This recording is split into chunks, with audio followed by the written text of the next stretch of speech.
اگر کسی کی تکلیف دیکھ کر تمہیں تکلیف ہونے لگے تو سمجھ لینا تم اللہ کے بنائے ہوئے بہترین انسان ہو۔ حضرت امام علی علیہ السلام۔ جو نماز عشاء کے بعد سورہ ملک پڑھتا ہے، اللہ اسے قبر کی سختی، موت کی تلخی اور جہنم کی گرمی سے محفوظ رکھتا ہے۔ امام علی علیہ السلام۔ امام علی علیہ السلام فرماتے ہیں، محنت کا پھل اور مسئلے کا حل رب دے گا، یہ مت سوچو کب دے گا، جب دے گا بے حساب دے گا۔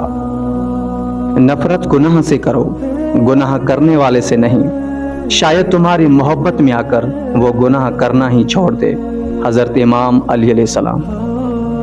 امام علی علیہ السلام فرماتے ہیں، تمہارے والدین تمہیں بچپن میں شہزادوں کی طرح پالتے ہیں، لہٰذا تمہارا فرض بنتا ہے کہ ان کے بڑھاپے میں ان کو بادشاہوں کی طرح رکھو۔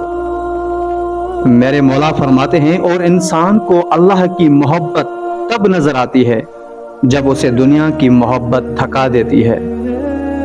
امام علی علیہ السلام فرماتے ہیں، جو دل دوسروں کی تکلیف دیکھ کر بے چین ہو جائے تو جان لو کہ اس دل میں اللہ رہتا ہے۔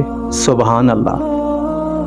اگر زندگی کو ہمیشہ خوشیوں کے ساتھ گزارنا چاہتے ہو تو غم زدہ لوگوں کے غم سنا کرو، کبھی دکھی نہیں رہو گے۔ امام علی علیہ السلام۔ حضرت امام علی علیہ السلام فرماتے ہیں، بہترین رشتہ وہ ہے جو آپ کے عیب جان کر بھی آپ سے تعلق ختم نہ کرے، اور بے شک یہ رشتہ آپ کا اللہ کے علاوہ کسی سے بھی نہیں ہے۔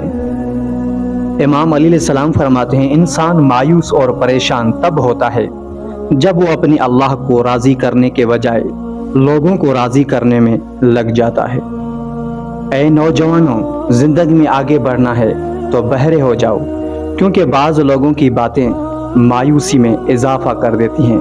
حضرت امام علی علیہ السلام۔ میرا مرشد، میرا آقا، میرا مولا امیر المومنین علی بن ابی طالب فرماتے ہیں، علم کو بیان کرنے والے تو بہت ہیں مگر اس پر عمل کرنے والے بہت تھوڑے ہیں۔